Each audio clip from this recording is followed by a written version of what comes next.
வீட்ல பஜ்ஜீஸு, அதுக்கப்புறம் வந்து காக்டெயிலு, ஆஃப்ரிக்கன் வளர்க்குறாங்களா, அப்ப கண்டிப்பா உங்களுக்கு தான் இந்த வீடியோ. ஏன் சொல்றேன்னா வந்து, நானும் பேர்ட்ஸ்ல வந்து ஒரு பிகினர் தான். நம்பகிட்ட வந்து பேர்ட்ஸ்ல என்ன ஆச்சுன்னா வந்து, நான் ஃபர்ஸ்ட்டு ஃபீட் பண்ணலான்ட்டு போனேன்.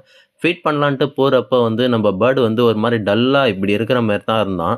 சரி என்னடா இவன் டல்லா இருக்கிறானேன்ட்டு கையில புடிக்கலான்ட்டு போறப்பயும் கம்முனு தான் இருந்துச்சு. சரி எப்பயுமே வந்து பேர்ட்ஸ நம்ப கையில புடிக்கிறப்போ வந்து, கையிலே மாட்டாது. நல்லா பறக்கும். சரி அப்போ இவன் கண்டிப்பா வந்து எதுவும் அஃபெக்ட் ஆகிருக்குன்ட்டு, நான் மத்த பேர்ட்ஸ் கூட விடாம எடுத்துட்டு வந்து தனியா வச்சுட்டேன். தனியா வச்சுட்டு நான் உடனே வந்து என்ன பண்ணிட்டேன்னா, பக்கத்தில இருக்க ஹாஸ்பிட்டலுக்கு கூட்டு போனேன். கூட்டு போயிட்டு அங்க இருந்த மெடிசன வாங்கிட்டு, நான் இவருக்கு ஃபீட் பண்ணலான்ட்டு வந்துட்டேன். இப்ப நீங்க பார்த்துட்டு இருக்கிறதுன்னா வந்து இது ஹேண்ட் ஃபீடிங் ஃபார்முலா. இத வச்சு சரி நான் இவருக்கு ஃபுட்டே எடுக்கலன்ட்டு நான் ஃபீட் பண்ணலான்ட்டு சரி பண்ணிட்டு இருந்தேன். சரி அதுவும் அந்த அளவுக்கு எடுக்கல. ஏதோ கொஞ்சம் கொஞ்சம் தான் எடுத்துட்டு இருந்தேன். ஏன்னா இது ஹேண்ட் ஃபீடிங் பேர்ட் இல்லல்ல.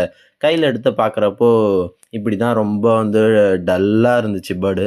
நமக்கே வந்து பார்க்கறதுக்கு ரொம்ப கஷ்டமாயிடுச்சு. சரி எப்படியாச்சும் இவர எப்படியாவது கேர் பண்ணி க்யூர் பண்ணிடலாம் அப்படின்ட்டு தான் நானும் வந்து எவ்வளோ நம்மளால முடியுமோ அவ்வளோ தூரம் எஃபெக்ட்டா போட்டுன்னு வந்தோம்.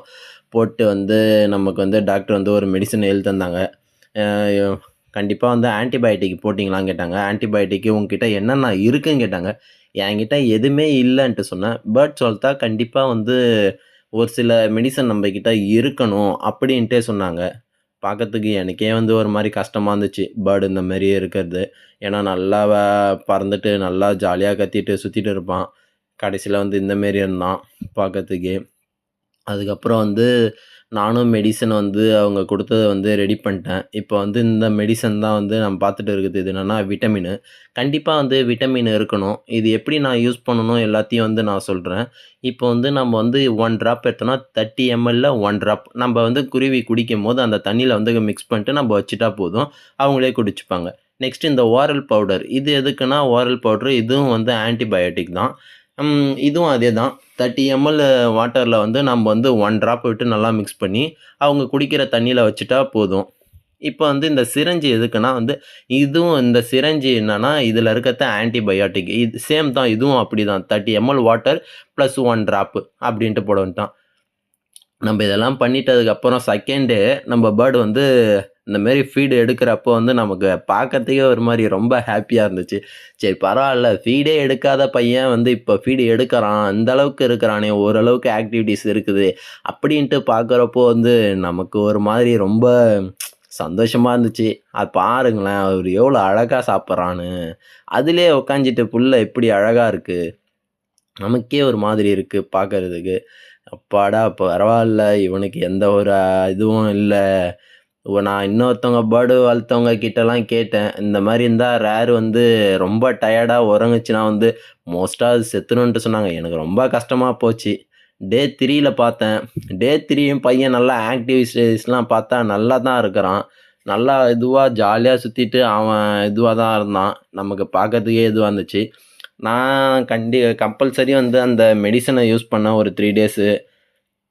விட்டமினும் போட்டேன், ஆன்டிபயோட்டிக்கும் போட்டேன். அதுக்கப்புறம் வந்து அவனுக்கு வந்து நம்ப எப்பயும் போடுற ஃபீட் தான் போட்டேன். ப்ளஸ் கூட எக்ஸ்ட்ரா என்ன தந்தேன்னா, கீரை இந்த மாரிலாம் தந்தேன். அதனால வந்து இவன் சாப்பிட்டு நல்லா ஓரளவுக்கு தெம்பாவே இருந்தான்.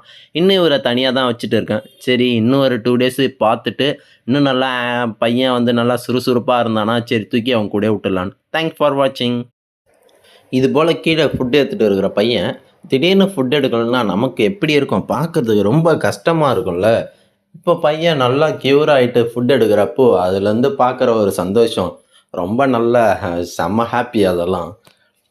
அதுபோல இன்னொன்னு என்னன்னா, நான் ஹாஸ்பிட்டலுக்கு கூட்டு போனப்போ வந்து, அப்போ இன்னொருத்தவங்க ஒரு பேர்ட் எடுத்துட்டு வந்திருந்தாங்க. அந்த பேர்டு வந்து எடுத்துட்டு வரப்போ நல்லா இருந்துச்சு. அதுக்கப்புறம் வந்து இறந்துடுச்சு அப்படின்ட்டு சொன்னாங்க. அது என்ன பேர்டுன்னு பார்த்தா கடைசியில சன்கன்னூர். அவங்கள ஃபேஸ பார்க்கறதுக்கே ரொம்ப கஷ்டமா இருந்துச்சு. ஏன்னா வந்து ஃபர்ஸ்ட் டே தான் ஒரு மாரி டயர்டா உறங்குச்சு. எடுத்துட்டு வரதுக்குள்ளயே இறந்துடுச்சு அப்படின்ட்டு சொன்னாங்க. உங்க பேர்டு உறங்குதுன்னா, அது என்னான்ட்டு ஃபர்ஸ்ட்டு உடனே பாருங்க. அத தனியா எடுத்து வச்சு பாருங்க. இல்லன்னா மத்த பேர்டும் அஃபெக்ட் ஆயிடும். ஓகேவா? நான் என்ன மெடிசின் யூஸ் பண்ணேன்றது உங்களுக்கு தேவைன்னா, எனக்கு நீங்க கமெண்ட் பண்ணுங்க. இப்ப தான் ஃபர்ஸ்ட் டைம் நம்ம வீடியோ பார்க்குறீங்கன்னா, நீங்க சப்ஸ்கிரைப் பண்ணீங்க, லைக் பண்ணீங்க, பெல் ஐகான வந்து கிளிக் பண்ணி வச்சுங்க. நம்ம என்ன வீடியோ போட்டாலும் உங்களுக்கு பெட்டரா கிடைக்கும். நான் என்ன மெடிசின் யூஸ் பண்ணேன்றது உங்களுக்கு தேவைன்னா சொல்லுங்க. நான் எல்லாத்தையுமே வந்து உங்களுக்கு கம்பல்சரி என்னான்ட்டு சொல்கிறேன், அதை எப்படி யூஸ் பண்ணணும்னு சொல்கிறேன், ஓகேவா? ஆனால் அந்த பேர்டு தான் வந்து இறந்தது. சன் கண்ணூர் பார்க்கறதுக்கே வந்து ரொம்ப கஷ்டமாக இருந்துச்சு. அவங்க ஃபேஸை பார்க்கவும் நம்மளால் முடியலை. ரொம்ப ஒரு செமி அடல்ட் அந்த ரேஞ்சில் தான் இருந்தாப்புல அந்த பேர்டு. அது ரொம்ப ஒரு இதுவாக இருக்கும். எனக்கும் சன் கண்ணூர்லாம் வாங்கணுன்றது வந்து வளர்க்கணும் அப்படின்றதெல்லாம் வந்து எனக்கு ரொம்ப பிடிக்கும்.